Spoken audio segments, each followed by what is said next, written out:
Hi guys, welcome to Mukta's cooking. আজকে আমি আপনাদের জন্য নিয়ে এসেছি কালা ভুনার রেসিপি। আসুন তাহলে এবার এর পুরো প্রণালীটি আমরা আবার দেখে নিই।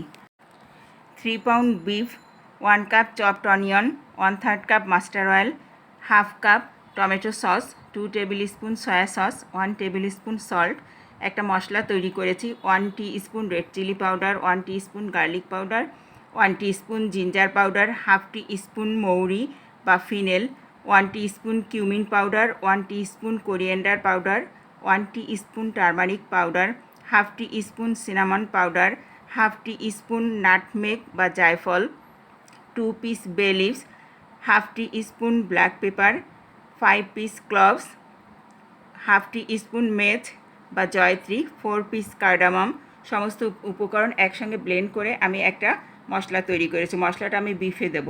বিফে দিয়ে আমি বিফটা রান্না করতে থাকবো কম আঁচে। 1 tablespoon tomato sauce, 1 cup cube cut onion দেব। এবারে 1 tablespoon mustard oil, half cup chopped onion, 1 tablespoon chopped garlic, dry chilli 3 piece দিয়ে আমি বাগারটা তৈরি করে নেব। নিয়ে আমি বিফের ভিতরে দিয়ে দেব।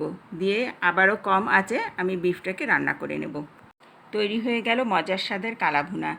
যারা এখনও আমার চ্যানেলটি সাবস্ক্রাইব করেনি তারা আজই আমার চ্যানেলটি সাবস্ক্রাইব করবেন এবং অবশ্যই লাইক করবেন ও শেয়ার দেবেন। Thanks for watching.